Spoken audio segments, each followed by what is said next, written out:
The addiction to busyness, modern society's celebrated disease. In today's world, a peculiar response has become standard when asking someone how they're doing. Busy. So busy. This answer comes with an unmistakable undertone of pride, as if perpetual busyness has become a badge of honor, a symbol of importance, and a measure of success. We've developed what psychologists now recognize as busyness addiction, a compulsive need to fill every moment with activity, tasks, and obligations. This addiction isn't characterized by productivity or meaningful engagement. Rather, it's defined by a relentless state of motion, a constant feeling of being overwhelmed, and an inability to simply be present without doing something. It's the modern affliction hiding in plain sight, celebrated in our culture while silently eroding our well-being, creativity, and deeper connections. The busyness addiction manifests in recognizable patterns. The inability to sit still without reaching for your phone, the compulsion to create and complete endless to-do lists, the anxiety that arises during unscheduled time, and the strange pride in having no time for rest. It's the executive who checks emails at midnight, the parent who schedules every minute of their child's day, the student juggling multiple extracurriculars not from passion but from fear of empty space on their resume. What makes this addiction particularly insidious is how socially rewarded it is. Unlike other addictive behaviors that carry stigma, busyness addiction is often met with admiration. "I don't know how you do it all," people say with reverence to the perpetually busy person. This social reinforcement creates a powerful feedback loop that strengthens the addiction. But beneath this celebrated exterior lies a profound psychological dysfunction. The busyness addict isn't driven by genuine productivity or purpose, but by the need to escape uncomfortable emotions, avoid existential questions, and maintain a sense of self-worth that's become dangerously entangled with external activity. The origins of busyness addiction are complex and multifaceted. In Western capitalist societies, the Protestant work ethic established early connections between constant labor and moral virtue. Idleness became not just economically unproductive but morally suspect. This cultural foundation laid the groundwork for our current glorification of busyness. The digital revolution has exponentially accelerated this condition. Technology promised to save us time, but instead it has filled every potential moment of downtime with notifications, information, and entertainment.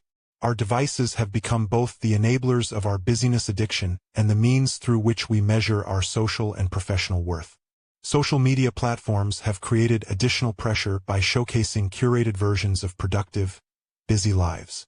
We're constantly exposed to images of people hustling, grinding, and optimizing their time, creating the impression that everyone else is accomplishing more than we are. This comparison triggers anxiety that fuels further busyness. The corporate world has capitalized on and reinforced this addiction. Companies benefit from employees who measure their worth by how busy they appear, who answer emails at all hours, who pride themselves on working through weekends. The language of hustle culture transforms exploitation into aspiration, convincing workers that burnout is simply the price of success. But perhaps the most powerful driver of busyness addiction is its function as an existential painkiller. When we're constantly busy, we don't have to confront difficult questions about meaning, purpose, and mortality. We don't have to sit with uncomfortable emotions or address unresolved internal conflicts. Busyness becomes the perfect anesthetic for the modern soul. Psychologically, busyness addiction operates through several mechanisms. First is the dopamine reward system. Completing tasks, receiving notifications, and crossing items off lists triggers small dopamine releases in our brains. These neurochemical rewards create a cycle of craving and satisfaction that becomes addictive over time. Second is the phenomenon of task completion bias. Our tendency to focus on completing visible, immediate tasks rather than tackling complex, important work with less obvious completion points. This bias explains why the busyness addict might spend hours answering emails while neglecting deep thinking about strategic priorities. Third is the role of anxiety in maintaining the addiction. Many busyness addicts experience profound discomfort when faced with unstructured time. This anxiety drives them back to activity, creating a self-reinforcing cycle where busyness becomes the solution to the very problems it creates. The consequences of busyness addiction extend far beyond individual discomfort. Chronic busyness impairs cognitive function in ways similar to sleep deprivation. Research shows that the perpetually busy brain loses capacity for creative thinking, complex problem-solving, and empathetic connection. The constant task switching that characterizes busyness addiction fragments attention and reduces cognitive capacity. Physical health suffers as well. The stress hormones produced by constant busyness, cortisol and adrenaline, were designed for short-term emergency responses, not chronic activation. Their persistent presence in our systems contributes to cardiovascular disease, immune dysfunction, and metabolic disorders. The busyness addict often neglects sleep, exercise, and nutrition in their quest to do more, creating a downward spiral of physical deterioration. Relationships bear perhaps the heaviest burden of busyness addiction. Genuine connection requires presence, the very thing the busyness addict cannot provide. Conversations become transactions, family time becomes another task to complete, and intimacy withers in the absence of undivided attention.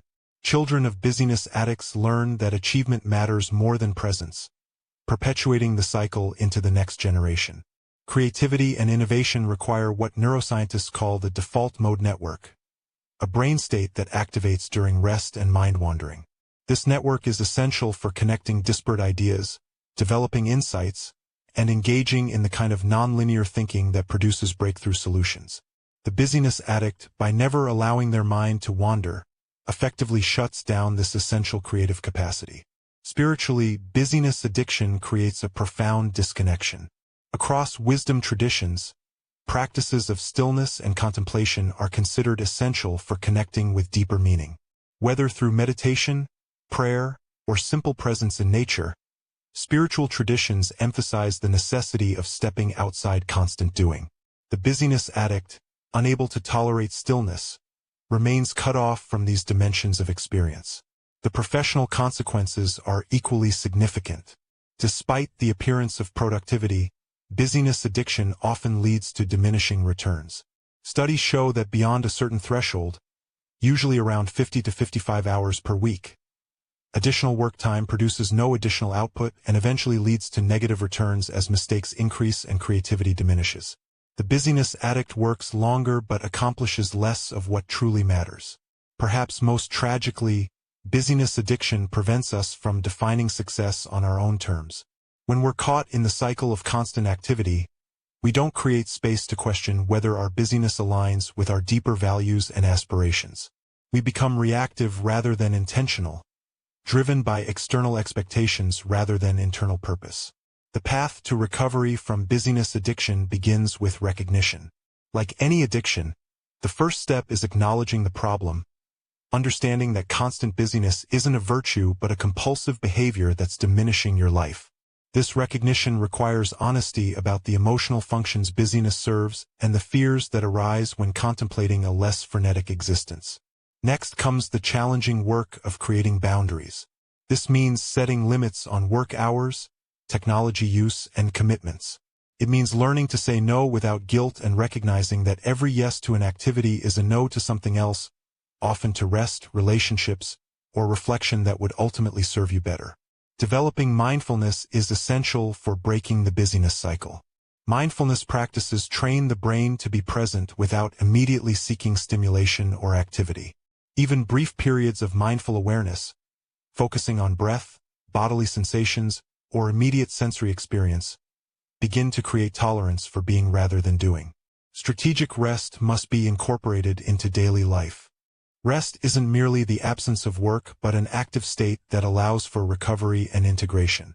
This includes physical rest through adequate sleep, mental rest through periods without digital stimulation, social rest through time alone, and creative rest through engagement with beauty and nature. Redefining productivity is another crucial step. True productivity isn't measured by hours worked or tasks completed, but by meaningful outcomes achieved. This shift in perspective allows for prioritizing depth over breadth, impact over activity, and quality over quantity. The recovered busyness addict learns to ask not, "Did I do enough today?" but, "Did I do what matters today?" Creating space for boredom is paradoxically essential. Boredom, that uncomfortable state we so desperately avoid, serves vital psychological functions. It creates the conditions for mind-wandering, which activates creative thinking. It signals when activities have ceased to be meaningful. It provides contrast that makes engagement more satisfying. Learning to tolerate and even welcome boredom is a powerful antidote to busyness addiction. Reconnecting with intrinsic motivation represents a fundamental shift. Busyness addiction is often fueled by external validation and comparison. Recovery involves rediscovering what genuinely engages and energizes you independent of others' expectations or recognition. This intrinsic motivation leads to the state psychologists call flow, complete absorption in meaningful activity that feels energizing rather than depleting. Community support plays a vital role in recovery. Surrounding yourself with people who value presence over productivity helps reinforce new patterns. This might mean finding friends who aren't impressed by your busyness, joining communities that emphasize being overdoing, or creating agreements with family members about technology use and work boundaries. The deepest recovery involves confronting existential questions. What gives your life meaning beyond achievement? What values do you want to embody? What legacy do you want to leave? These questions, while uncomfortable, lead to the kind of purposeful living that makes busyness addiction unnecessary. When you know what matters most, you no longer need constant activity to prove your worth. Organizations, too, must recognize their role in perpetuating busyness addiction. Progressive companies are implementing policies that counteract the culture of constant work. Mandatory vacation time, email blackout periods, meeting-free days, and evaluation systems that measure outcomes rather than hours.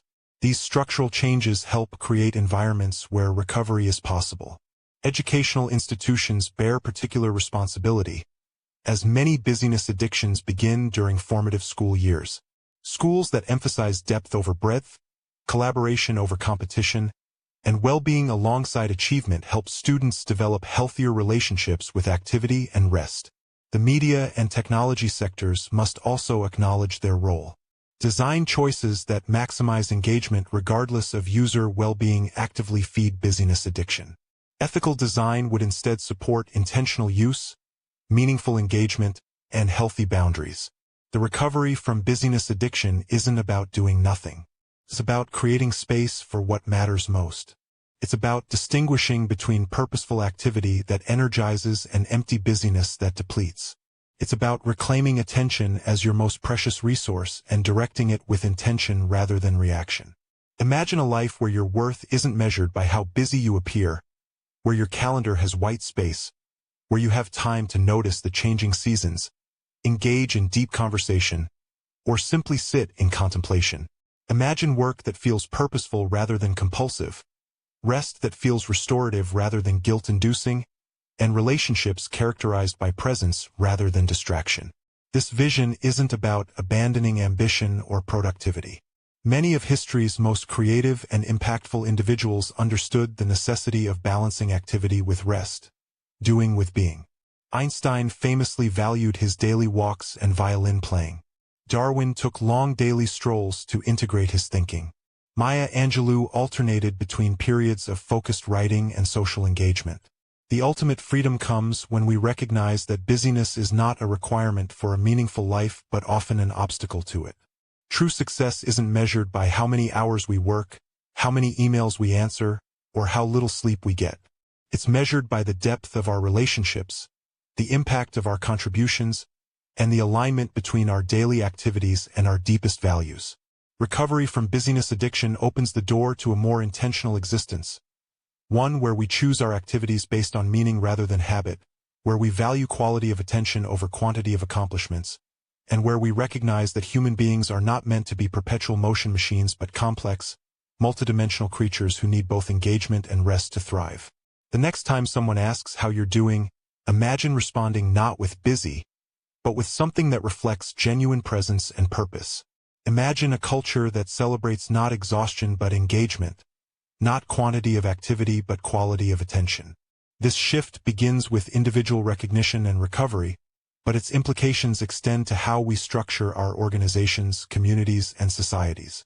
In a world addicted to busyness, choosing presence is a revolutionary act. It's a declaration that your worth isn't determined by your productivity, that your humanity isn't measured by your output, and that a life well lived requires not just doing but being. The path to recovery isn't easy, but the alternative, a life consumed by meaningless activity, depleted energy, and missed moments of genuine connection, is far more costly. The question isn't whether you can afford to step off the busyness treadmill. It's whether you can afford not to.